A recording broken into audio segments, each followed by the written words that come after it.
Good morning, everybody. Good morning. And the Director of Programs, Mr. Maison Sokera, the Director of Trade in the Ministry of Industry, Trade and Tourism, who is also the Chief Negotiator for Malawi for the African Continental Free Trade Area, Zakeo Chatima, Dr. Said Adejumobi, Director, United Nations Economic Commission for Africa, Honorable Simplex Chitorabanda, MP, Chair of the Parliamentary Committee on Industry, Trade and Tourism. We are very grateful that you are around here, sir. And we also recognize the presence of Mr. Winston Mapanjira, another member of the Parliament from the same committee. We don't take this for granted. We also would like to recognize Mr. Chinyama, the man from our own soil, but based in Yonega, Ethiopia. We welcome you to Malawi, your home. Senior government officials, members of the press, ladies and gentlemen. As indicated, I'm standing here on behalf of the Minister of Industry, Trade and Tourism, Honorable Salim Bagas, who has been called to attend to cabinet duties elsewhere, but he requested me to stand in and read the speech on his behalf. Because as the Minister, we believe that work has to continue, despite that there's a lot of work taking place. So we have to apportion work, divide ourselves, and activities have to progress. So I'll be reading the speech on his behalf, verbatim. Where I need to be, I'll be putting in on my own statements, but don't misquote me. And here we go. It gives me great pleasure to be with you today at this sensitization workshop on the African Continental Free Trade Area Agreement. I would like to welcome you all and wish to sincerely thank you for sparing your busy schedules to come and attend to this important business of the day.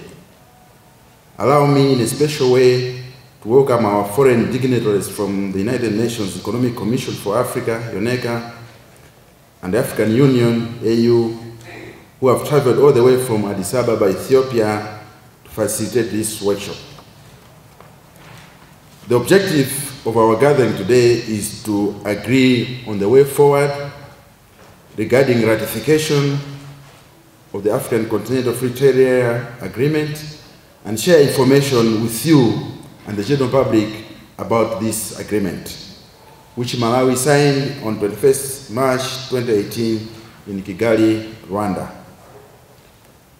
Colleagues, let me mention that the African Continental Free Trade Agreement is basically a free trade agreement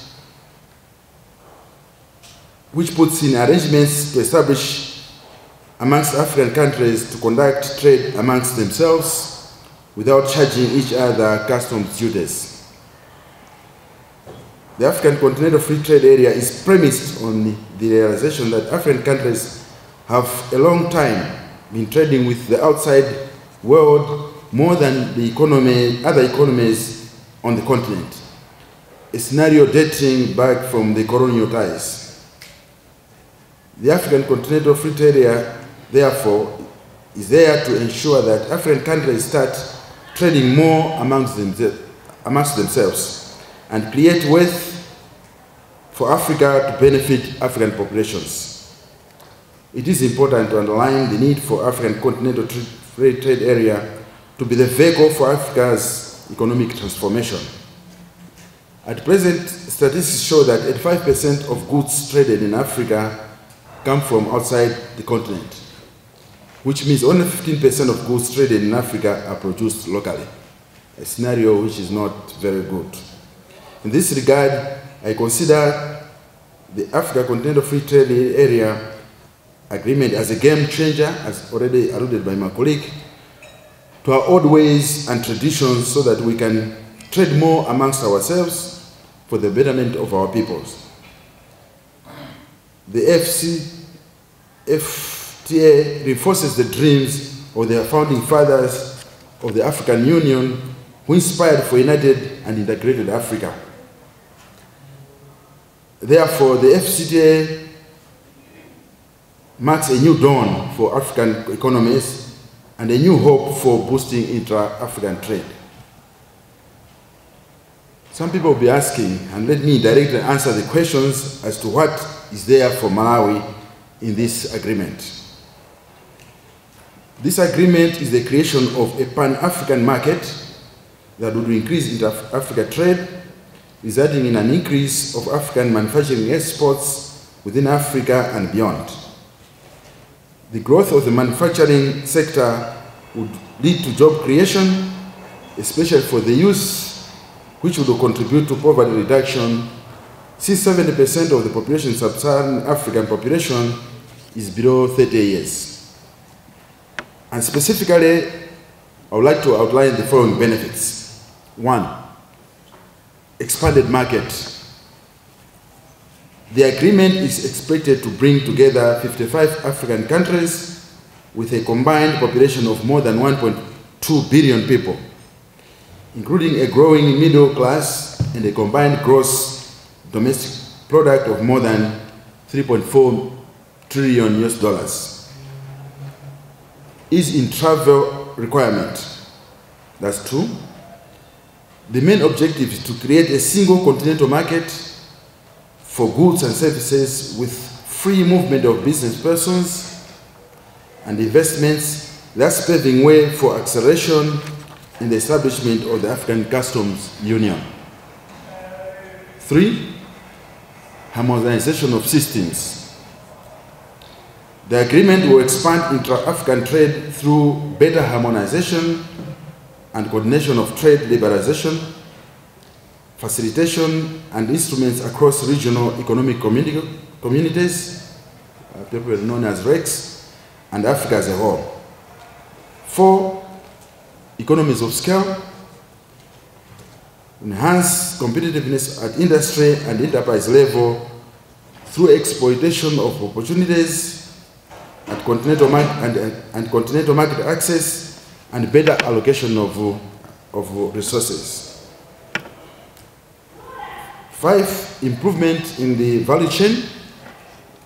A fully implemented Africa Continental Free Trade Area will create opportunities to establish regional and global value chains and promote industrial development. And finally, attraction of FDI and infrastructure development. The Africa Continental Free Trade Area market will make it easier and cost-effective to trade intercontinentally and attract FDI for natural and regional infrastructure projects. Additionally, the agreement is expected to facilitate inter-African trade by making cross-border trade easier, simpler, and less costly.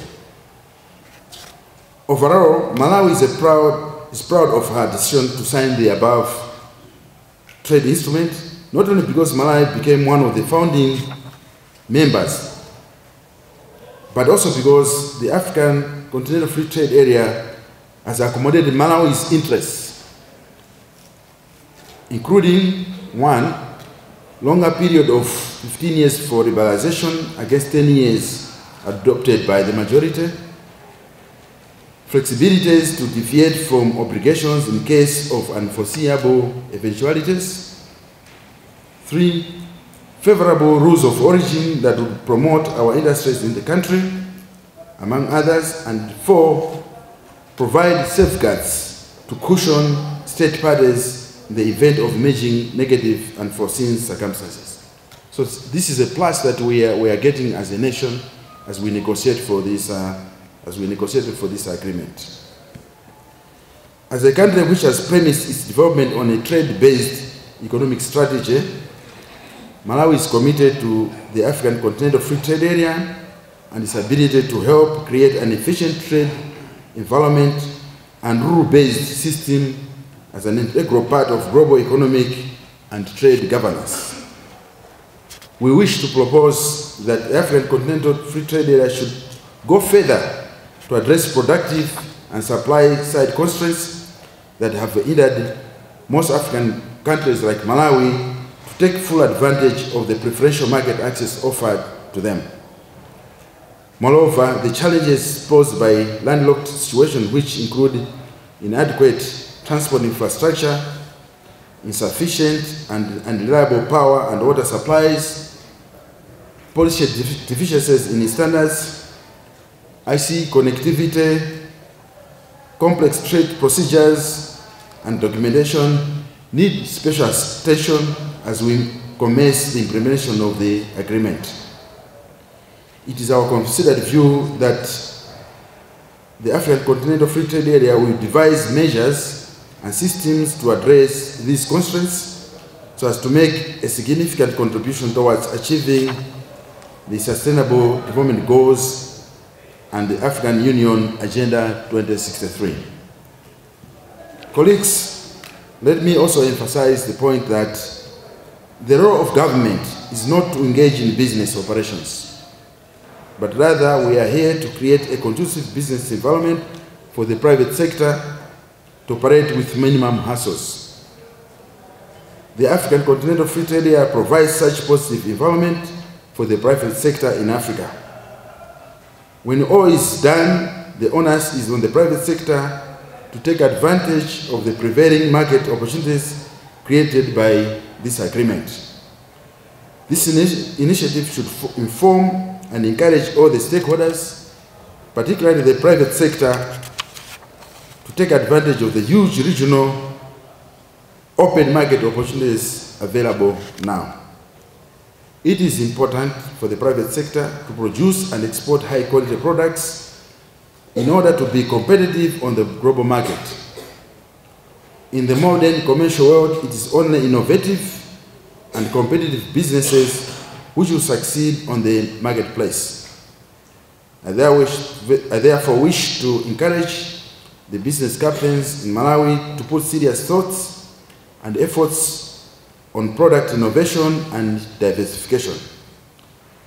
This is crucial because within the continent we are at different levels of development, and you agree with me that with that differential in terms of the economies, you will not only compete if you are innovative. I think you need to leverage yourself on innovation, diversification, and that's the only way how you can compete on the global market. Otherwise, you find that the economies that are better off than ourselves will always be at an advantage more than ourselves. Let me also mention that industrial technology and research is also very crucial in building a competitive continental economy. You are all aware that for a long time, African economies have been exporting primary commodities which have faced price fluctuations and in most cases, perpetual price decline. There will be reverse multiplier effect as long as we continue exporting raw commodities which result in low export earnings, exporting jobs and employment. This vicious cycle retards meaningful development on the continent. It is therefore high time that Africa started its processing and adding value to commodities such as petroleum products, minerals, agricultural commodities in order to realize high returns at regional and international markets. It is my conviction that ultimate beneficiary of the African Continental Free Trade Area regime is the private sector in Africa, including Malawi, as they will witness increased business opportunities in terms of unlimited market and economies of scale, which will result in reduced costs of doing business and improved efficiency and profitability. I would like to urge our private sector to take this agreement positively by being proactive in seizing every opportunity availed by the African Continental Free Trade Area as it offers wide market for our products. Furthermore, it is time to start making necessary adjustments to our production processes to adapt to the agreement's demands in the shortest period possible, thereby benefiting from the first mover advantages. it was only when we are aggressive that we will be able to grow this economy. In conclusion, let me say that Malawi's geographical position in terms of, in other circles they call it, we are landlocked, but I think in other circles they say we are land-linked. So given Malawi's geographical position of land-linkedness, I would like to reiterate the country's commitment to issues of regional integration, which include the agreement that we are talking about today and the sensitization processes that we are going to hear today. We are hopeful that the African Continental Free Trade Area will be another opportunity to deliver on the pressing issues facing the African continent. We, however, call on a heightened sense of urgency, mutual understanding, and flexibility to close the gaps in all the areas, not to leave countries worse off than before the agreement.